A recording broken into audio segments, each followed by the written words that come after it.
لە تورکیا پرۆسەی ئاشتی و پرسی کورد هێشتا بابەتێکی سەرەکی و جێگای سەرنجە.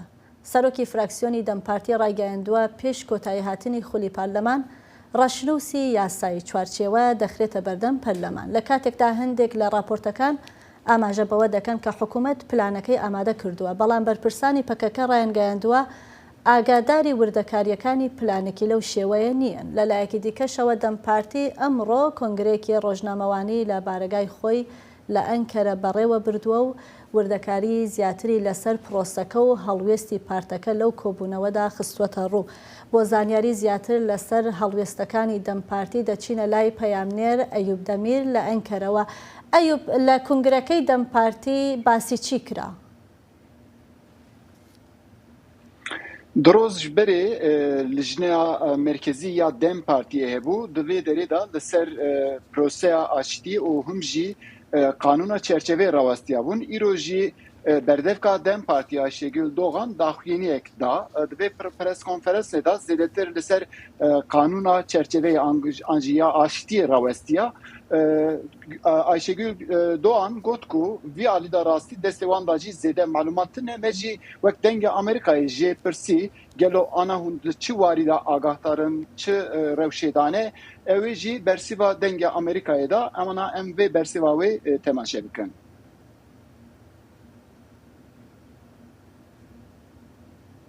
Em navarokê hêjî nizan. Yani em nizanin çend xalin ve çerçevek çawa derkebe, navarokek çawa derkebe, çi pêşniyar dike, akubeta ev kesên ku çekê xwedatînin wê vegerin wê çawa çêbe, wê çawa tevlî jiyana civakî siyasî bibin, ji aliyê hukûqê ve wê destkeftinin wa bibin çi an jî hukûq wê ji warê çi bêje wê hukûqek çawa bê meşandin, evin pirsên hene. Bilê rastî di vê derê da Ayşegül Doğan dibêje ku lazim e her tişt şeffaf be, zelal be ku em bikaribin vê pêvajê bi awayekî baş birêva bibin. Belê Eyûb, berdevka Dem Partî Ayşegül Doğan herûha rexne li serokê parlamentoya Tirkiye Numan Kurtulmuş kir. Gelo sedema van rexneyan çi bû? Arastî çend roj berê jî Numan Kurtulmuş gotibû ku ev qanûna çerçeveyê lazim e demeka herî Kurd da were parlamentoyê.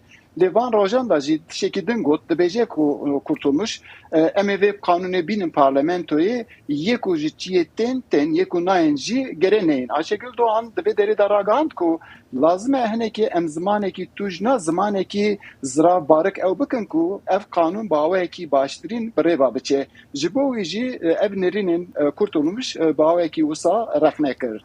ئەیوب کەجەکەش هەروەها دەڵێن لە بەیاننامەیەکدا ڕایگەیاندووە کە بۆچوونەکانیان لە بەرچاو نەگیراوە. بۆچی لەم کاتەیە ئەم هەڵوێستیان وەرگرتووە؟ دەڵێن ئەم فەرمانە و ئەم شتانەی کە حکوومەت پلانی بۆ داناوە قبوڵی ناکەن.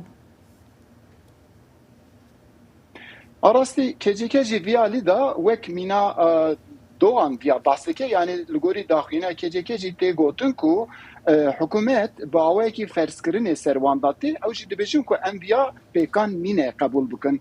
Di aliyê din da jî rastî em dîsa dizanin ku hin tişt ji kecekê an jî pekî tê xwastin çi nevana. Mesela tê gotin ku yani li vê derê jî li Enqerê jî tên qsekirin yani tê gotin ku ew şikeftên ku destê wan dane çekên giran ew tiştana tevayî vana radestê ew ê bikin ew jî dibêjin ku heke qanûnek dernekeve tiştek dernekeve ev pêkan nîne ku em viya ew bikin yani ew dij derketina kecekê jî em dikarin di vî tiqû da diyar bikin. Belê peyamnêrê me Eyûb Demîr tu mara bû ji Enqera gelek spas bo van nûçe û agahiyên te.